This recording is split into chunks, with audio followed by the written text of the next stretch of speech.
इसके लिए आपको एक बात बता दूं, यहाँ पर अगर आप नहीं समझते तो इस लेक्चर के बाद बैठ जाएं और इस चीज को खुद से स्टडी कर लें। आपको ये मेरी बातें वहां पर खुद ब खुद याद आएंगी कि यार एग्जैक्टली ये तो वही चीज है जो मैंने अभी आपको समझाई। सिंपल पास्ट टेंस क्या होता है? फेले माजी जिसको बोलते हैं, सब्जेक्ट प्लस वर्ब की जो पास्ट फॉर्म है। For example, she ate an apple yesterday, या अगर मैं सिंपल कहूँ शी एट एन एप्पल, उसने एक सेब खा ली, या उसने एक सेब खा लिया, या उसने एक सेब खाया। तो यहाँ पर आपको ये पता चल रहा है कि भाई उसने ये काम किया, मतलब अभी नहीं कर रहा या अभी नहीं कर रही, किया हुआ है उसने। यूजेज आप देख ले, कंप्लीटेड एक्शन, कोई काम जब मुकम्मल हो चुका है तो उसके हवाले से आपको पता लगेगा। सिंपल पास्ट टेंस है, I went to the store, मैं स्टोर गया। अभी तो मैं आपके सामने हूँ लेकिन मैं कुछ देर पहले स्टोर गया। तो completed actions simple past tense के थ्रू हम शो करवाते हैं। या अ सीरीज ऑफ इवेंट्स, जो सीरीज ऑफ इवेंट्स है, यहाँ इसके लिए भी हम सिंपल पास्ट टेंस का यूज करेंगे। फॉर एग्जाम्पल, ही अराइव्ड, वो पहुंचा, सेट डाउन, बैठ गया या बैठा, एंड स्टार्टेड रीडिंग, और पढ़ना शुरू किया। तो ये सीरीज ऑफ इवेंट्स है। मैं आपको बता रहा हूं कि वो पहुंचा, वो बैठ गया, और फिर उसके बाद उसने पढ़ाई शुरू की या उसने पढ़ लिया। तो सीरीज ऑफ इवेंट्स को जब हम डिनोट करवाते हैं सेंटेंसेस में तो हम क्या करेंगे? सिंपल पास्ट टेंस का यूज करेंगे। Subject plus past form of verb, आसान है। सब्जेक्ट आएगा, उसके साथ वर्ब का जो पास्ट फॉर्म है। She ate, I ate, they wrote, I wrote, simple सी बात है। They went, I went, they arrived, I arrived, he arrived, वगैरह वगैरह। तो ये सिंपल पास्ट टेंस है। अब जाते हैं पास्ट कंटिन्यूअस टेंस के ऊपर। फॉर्मेशन को आप देख लो, सब्जेक्ट आएगा प्लस वॉज, वर आएगा plus verb plus ing। She was eating an Apple when I arrived, जब मैं पहुंचा तो वो एक सेब खा रही थी। She was eating an Apple, वो एक सेब खा रही थी। व्हेन आई अराइव्ड, तो यहाँ पर देख ले, शी सब्जेक्ट है, वॉज हमने यहाँ से लगा लिया, और ईट के साथ ing लगा लिया। So she was eating an Apple when I arrived, जब मैं पहुंचा तो वो उस टाइम पर सेब खा रही थी। या she was studying when I arrived, वो पढ़ रही थी जब मैं पहुंचा। यूजेजेस आप देख लें, कहाँ कहाँ पर ये यूज होगा। एक्शंस इन प्रोग्रेस, जो एक्शंस पास्ट में प्रोग्रेस में हों। 8 PM I was watching TV, 8 बजे मैं टीवी देख रहा था, अभी नहीं देख रहा लेकिन 8 बजे मैं देख रहा था। सो जो एक्शंस पास्ट में प्रोग्रेस में थे, 8 PM I was watching TV, 8 बजे मैं टीवी देख रहा था। इंटरप्टेड एक्शंस, जहां पर कोई आपको इंटरप्ट करे, आपको आपके सामने आ जाए। For example, he was driving when it started raining, he was driving, वो उस वक्त ड्राइविंग कर रहा था जब बारिश शुरू हो गई। जब बारिश शुरू हुई तो वो उस वक्त ड्राइव कर रहा था, वो गाड़ी चला रहा था जब बारिश शुरू हुई। अभी तो वो गाड़ी नहीं चला रहा, पास्ट की बात हो रही है। ही वॉज ड्राइविंग, वो गाड़ी चला रहा था। व्हेन इट स्टार्टेड रेनिंग, जब बारिश शुरू हुई। तो ये इंटरप्टेड एक्शंस या एक्शंस इन प्रोग्रेस, जब इसके हवाले से हम बात करेंगे तो हम पास्ट कंटिन्यूअस टेंस का यूज करेंगे। Past perfect tense. अच्छा एक बात बता दूं, आप समझेंगे कि यार इसमें एमसीक्यूज कहाँ पे हैं या ये इंपॉर्टेंट क्यों है। ये मैं बता भी चुका हूं कि ये एमसीक्यूज के लिए इंपॉर्टेंट इसलिए है कि इसके बगैर आप कम्युनिकेट नहीं कर सकेंगे। आप इंग्लिश के पेपर में बैठेंगे, आप इंग्लिश के क्वेश्चन नहीं समझ सकेंगे, आप अपनी तरफ से आंसर नहीं कर सकेंगे, आप डायरेक्ट इनडायरेक्ट एक्टिव पैसिव नहीं आंसर कर सकेंगे अगर आप ये चीजें नहीं सीखेंगे। इसलिए लेक्चर अगर बोरिंग है तो फिर भी आपने सीखना है, क्योंकि ये प्री रेक्विजिट है। मैंने आपको बताया ये काफी सारे टॉपिक्स ऐसे हैं जिसके लिए ये प्री रेक्विजिट है, इसके बगैर आप उसको नहीं सीख सकेंगे। चंद एक टॉपिक मैंने बता दिए, एक्टिव पैसिव डायरेक्ट इनडायरेक्ट, वहां ये चीज अगर आप नहीं समझेंगे तो वहां पर फिर बैठे रहेंगे। पास्ट परफेक्ट टेंस की फॉर्मेशन यानी इसकी साख्त कैसे होती है? Subject plus had plus past participle. Present perfect में क्या था? हैज या हैव था। यहाँ पर पास्ट परफेक्ट में क्या है? हेड आएगा।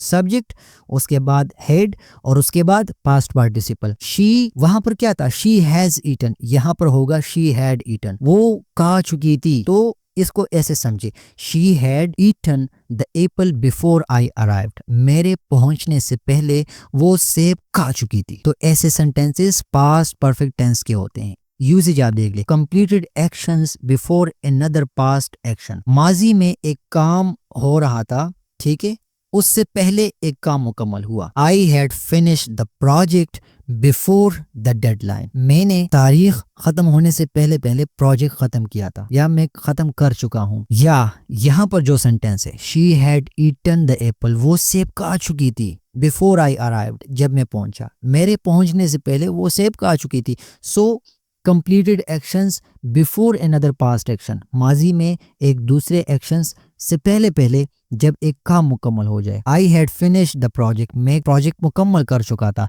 बिफोर द डेडलाइन, डेडलाइन से पहले, मैं डेडलाइन से पहले, मैं आखिरी तारीख से पहले पहले प्रोजेक्ट मुकम्मल कर चुका था। तो इस तरह के सेंटेंसेस हम कैसे समझेंगे? जब हैड सब्जेक्ट, फिर उसके बाद हैड प्लस पास्ट पार्टिसिपल आएगा तो हमें पता लगेगा कि भाई ये सेंटेंस तो पास्ट परफेक्ट टेंस का है। इसके बाद पास्ट परफेक्ट कंटिन्यूअस टेंस क्या होती है? सब्जेक्ट आएगा प्लस हेड, उसके साथ been, subject had been plus verb plus ING. Present में क्या था? प्रेजेंट में सब्जेक्ट हैव हैज था, यहां पर सिंपल हैड हो गया, ठीक है। सब्जेक्ट, उसके बाद हैड, उसके बाद बीन प्लस वर्ब और उसके बाद ING. She had been eating the apple for 10 minutes before I arrived, मेरे पहुंचने से पहले वो 10 मिनट तक सेब खा रही थी, ठीक है। She had been eating the apple for 10 minutes before I arrived. So यहाँ पर क्या है? She subject had been, फिर उसके बाद verb eat और ing, apple for 10 minutes before I arrived. Usage देख ले, ongoing actions before another past action, माजी में एक काम है, उससे पहले एक काम ऑनगोइंग है, शुरू है। वो मतलब वो खा रही थी, 10 मिनटों के लिए वो सेब खा रही थी। They had been playing soccer for an hour before it started raining. बारिश शुरू होने से कबल वो लोग 1 घंटे के लिए सोसर खेल रहे थे, ठीक है, फुटबॉल खेल रहे थे वगैरह वगैरह। सो यहाँ पर क्या है? ऑनगोइंग एक्शन था, वो 1 घंटे के लिए ऑनगोइंग एक्शन मतलब प्ले कर रहे थे सोसर को, 1 घंटे के लिए सोसर को प्ले कर रहे थे। बिफोर इट स्टार्टेड रेनिंग, जब बारिश शुरू होने से पहले। तो यहाँ पर क्या है? ऑनगोइंग एक्शन, क्या? प्लेइंग सोसर।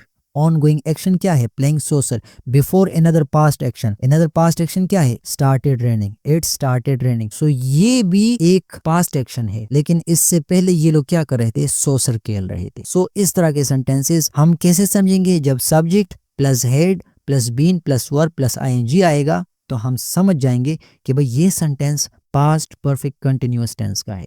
इसके बाद सिंपल फ्यूचर टेंस आसान है, सब्जेक्ट और उसके साथ विल या शल आएगा, subject plus will plus base verb. For example, she will eat an apple tomorrow, वो कल एक काम करेगी, वो कल सेब खाएगी। She will eat an apple tomorrow, वो कल एक सेब खाएगी। तो ये मुस्तकबिल में काम होगा, ये कल को होगा। I will deliver the next lecture by tomorrow, मैं कल आपको नेक्स्ट लेक्चर अपलोड करूंगा। सो कल जमाना जो है, आने वाला वक्त जो है, सब्जेक्ट आएगा प्लस विल आएगा प्लस उसके साथ बेस वर्ब। आसान है, यूजेज देख ले। प्रिडिक्शंस मतलब आप पहले से पेशन गोई कर रहे हैं। इट विल रेन टुमारो, कल बारिश होगी। इट विल रेन टुमारो, होगी, होगा, होंगे, करेंगे, करेगा। सो ये एक्शंस जो हैं फ्यूचर टेंस के लिए हैं। प्रोमिसेस, आप किसी के साथ वादा करते हैं तो वादा आने वाले वक्त के लिए किया जाता है। For example, I will help you with the project, I will help you with the project, project में मैं तुम्हारी मदद करूंगा। आने वाले वक्त की बात हो रही है, मैं वादा कर रहा हूं। सो कहां पर सिंपल फ्यूचर टेंस यूज होगा? प्रेडिक्शंस, प्रोमिसेस और spontaneous decisions. I will call him now, देखिए स्पॉन्टेनियस डिसीजंस के लिए भी हम फ्यूचर टेंस का यूज करेंगे। मैं एक काम करूंगा कुछ देर के बाद, या अभी मैं करूंगा। I will call him now, तो यहाँ पर भी एक सेंटेंस है, देखिए आई विल कॉल हिम, मैं उसे कॉल करूंगा नाउ, अभी। स्पॉन्टेनियस डिसीजंस के लिए, प्रोमिसेस के लिए, प्रेडिक्शंस के लिए हम किस चीज़ का यूज़ करते हैं? सिंपल फ्यूचर टेंस का। जो हमारी सेंटेंसेस होगी, जो हम बोलेंगे या जो हम लिखेंगे, वो हम फ्यूचर टेंस में लिखेंगे, सिंपल फ्यूचर में। अब जाते हैं फ्यूचर कंटिन्यूअस टेंस को सीखते हैं। इसमें सिंपल सब्जेक्ट के बाद विल बी आएगा और वर्ब के साथ आईएनजी आएगा।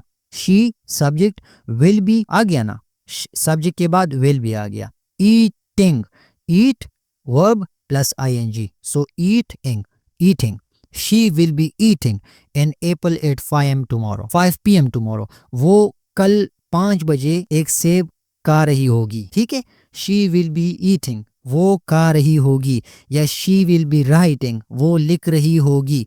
सो गा रही होगी, लिख रही होगी, दौड़ रहा होगा, सो रहा होगा। ये सेंटेंसेस जो हैं ये फ्यूचर कंटिन्यूअस टेंसेस के हैं। सो यूसेज आप देख ले, actions in progress at a specific time in the future, वो काम जो किसी स्पेसिफिक टाइम में फ्यूचर में होंगे। For example, at 7 PM tomorrow, कल 7 बजे, I will be watching the game, मैं गेम देख रहा हूँगा, मैं गेम देख रहा हूँगा। I will be watching, will be और फिर वर्ब ING जब आए तो आपने समझ जाना है कि भाई ये फ्यूचर कंटिन्यूअस टेंस की बात हो रही है। MCQ ऐसे भी आ सकता है, अगर आपको ये सेंटेंस दे दे और आपको कहे कि भाई बता दो ये फ्यूचर का है, पास्ट का है, या फिर प्रेजेंट का है, कंटिन्यूअस का है, प्रेजेंट कंटिन्यूअस का है, फ्यूचर कंटिन्यूअस का है, पास्ट कंटिन्यूअस का है, तो इसको भी सीखना है आपने। Subject plus will be plus verb plus ING जब आए, मतलब शी विल बी ईटिंग, या she will be writing, I will be playing, I will be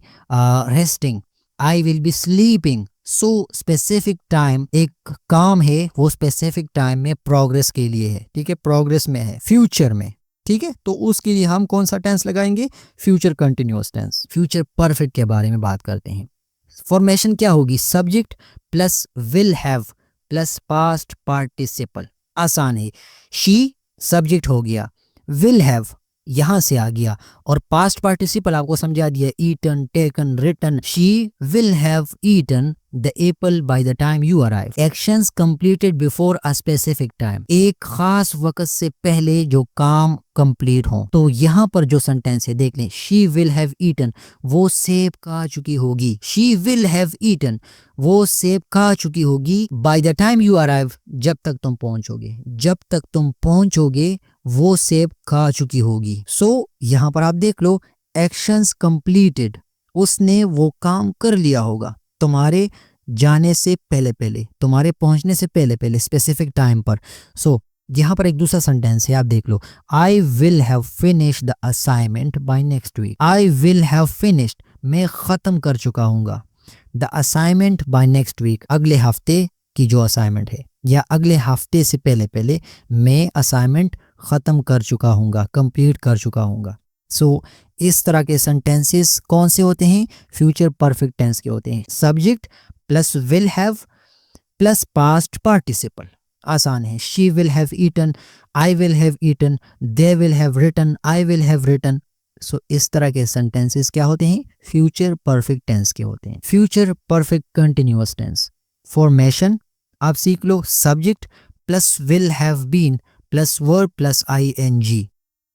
subject आएगा, उसके बाद will have been plus verb और ING। ये बात हमेशा याद रख ले कि जिस जुमले में बीन आ जाए ना, उसके बाद वर्ब के साथ ING लगेगा। Subject plus will have been plus verb ING। She will have been eating, वो खा रही होगी, the apple for 10 minutes when you arrive. जब तुम पहुंचोगे तो वो 10 minute, the apple for 10 minutes, 10 minute के लिए सेब खा रही होगी। She will have been eating the apple for 10 minutes when you arrive. For example, usages देख लो, ongoing actions up to a specific point, 10 मिनट स्पेसिफिक पॉइंट है, ठीक है, up to a specific point यहाँ पर 10 मिनट्स है। On going action, वो खा रही होगी। इन द फ्यूचर, मुस्तकबिल में, जब तुम पहुंचोगे तो वो 10 मिनट तक सेब खा रही होगी या खा चुकी होगी। उर्दू में अक्सर मैं गलत कर जाता हूँ, लेकिन समझ लें कि ऑन गोइंग एक्शंस जो हो रहे हों up to a specific point, किसी खास लम्हे तक, इन द फ्यूचर, मुस्तकबिल में। By next year I will have been working here for 5 years। आने वाला साल है, मैं यहाँ पर 5 साल कंप्लीट कर लूंगा, आसानी के लिए ऐसा समझो। I will have been working here, मैं 5 सालों से काम कर रहा हूँगा। अगला साल जब कंप्लीट होगा तो मेरे 5 साल यहाँ पर मुकम्मल हो जाएंगे, ऐसा समझ ले। सो ऑन गोइंग एक्शंस मतलब मैं अभी भी यहाँ पर हूँ, अभी भी काम कर रहा हूँ, लेकिन जब अगला साल गुजरेगा, आने वाला जो साल गुजरेगा, सो इन द फ्यूचर, आने वाला साल, ठीक है, I will have been working here for 5 years, या she will have been eating, I will have been working, they will have been studying. इस तरह के सेंटेंसेस विल हैव बीन और वर्ब आईएनजी जब आएगा सब्जेक्ट के बाद तो आपने समझ जाना है कि भाई ये फ्यूचर परफेक्ट कंटिन्यूअस टेंस की बात हो रही है। समरी आप लोग देख लो, यहाँ पर इंपॉर्टेंट बातें हैं, रिकेप तो नहीं करूंगा, काफी सारी बातें हैं इसमें। आपने हर एक टेंस को उठाना है, उसमें से आपने पहले तो आपने उसकी फॉर्मेशन सीखनी है, फिर उसके यूजेजेस आपने सीखने हैं और फिर एक एक सेंटेंस उसके हवाले से आपने बनाना है। आप ये काम चैट जीपीटी से कर लो, आप ये काम मेटा एआई से कर लो, जहां से भी आपका दिल करे कर लो, लेकिन इस चीज को समझ लो। यहाँ पर आपको समरी ये है कि की पॉइंट्स क्या है, सिंपल टेंसेस कहाँ पर यूज होते हैं, जनरल एक्शन में। कंटिन्यूअस टेंसेस कहाँ पर होते हैं, जो एक्शंस प्रोग्रेस में हो। परफेक्ट टेंसेस क्या होते हैं, जहां पर काम मुकम्मल हो चुके हो, कंप्लीटेड एक्शन के लिए हम परफेक्ट टेंस लगाते हैं। परफेक्ट कंटिन्यूअस टेंसेस कब, जो ऑन गोइंग एक्शंस हो। ठीक है, तो ये चीज आपने सीखनी है, किसी तरह भी करके आपने ये चीज सीखनी है। आई नो कि ये लेक्चर जो आज का लेक्चर था ये काफी बोरिंग था, बट इसमें यही मसला होता है, जब किसी को आप समझाएंगे तो वो खुद भी कंफ्यूज होगा कि भाई ये क्या है, लेकिन आप कब समझेंगे। मैंने खुद ये चीजें यूनिवर्सिटी लेवल पे सीखी थी, मुझे स्कूल में किसी ने ये चीजें अगर समझाई थी तो मैं नहीं समझा था, क्योंकि इसको मैंने उस टाइम पर टाइम नहीं दिया था। यूनिवर्सिटी में मैंने इसको टाइम दिया था, तब कहीं जाकर मैंने ये चीजें सीखी थी। आपने क्या करना है, आपने ये चीजें जो यहाँ पर जितनी टेंसेस हुई हैं इसके हवाले से कुछ रिसर्च करना है। जब आप रिसर्च करेंगे ना तो जो जो बातें मैंने यहाँ पर की ये तब आपको समझ में आएंगी। इसलिए बैठ जाएं किसी भी फ्री टाइम में